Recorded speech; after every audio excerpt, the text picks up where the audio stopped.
बिस्मिल्लाहिर्रहमानिर्रहीम। अस्सलाम वालेकुम दोस्तों, आज की इस वीडियो में हम बात करेंगे एलब अरसलान सीज़न 2 के हवाले से।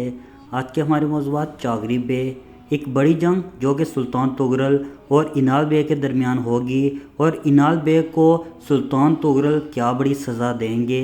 इसके अलावा हम बात करेंगे क्या अल्पागोत की वापसी मुमकिन है।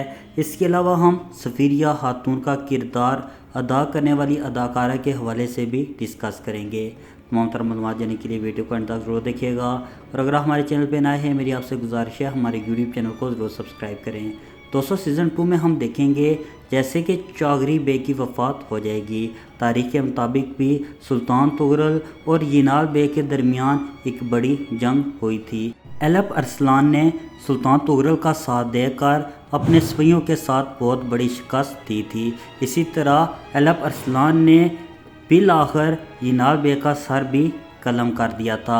यकीनी तौर पर हम कह सकते हैं ये सब सीन हम सीज़न 2 में देखेंगे। अगर बात करें अल्पागोत की तो यकीनी तौर पर हम कह सकते हैं अल्पागोत की वापसी मुमकिन है।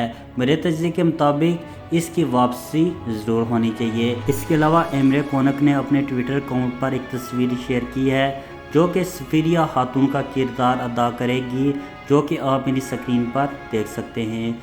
आइकल को चंद वजूहात की बिना पर सिलेक्ट नहीं किया गया, इस पर मैं एक अलग से वीडियो बनाऊंगा। अगर बात करें सीज़न 2 की पहली एपिसोड या पहला ट्रेलर कब आएगा तो सितंबर के आखिर पर और अक्टूबर के शुरू में इसका ट्रेलर और पहली एपिसोड हमें देखने को मिलेगी। और अगर बात करें क्या एलब अरसलान सीज़न 2 में सुल्तान बनेंगे तो मेरा जवाब नहीं में होगा। अभी सुल्तान तुगरल की वफ़ात दिखाई जाएगी, इसके बाद सुलेमान को सुल्तान बनाया जाएगा और उसके बाद एलब अरसलान तख्त पर बैठेंगे। यकीनी तौर पर यह सीज़न 2 के लास्ट पर होगा। एलब अरसलान, कोरलिश उस्मान और बरबरसलार की तमाम तरह अपडेट के लिए मेरे यूट्यूब चैनल को ज़रूर सब्सक्राइब कीजिएगा।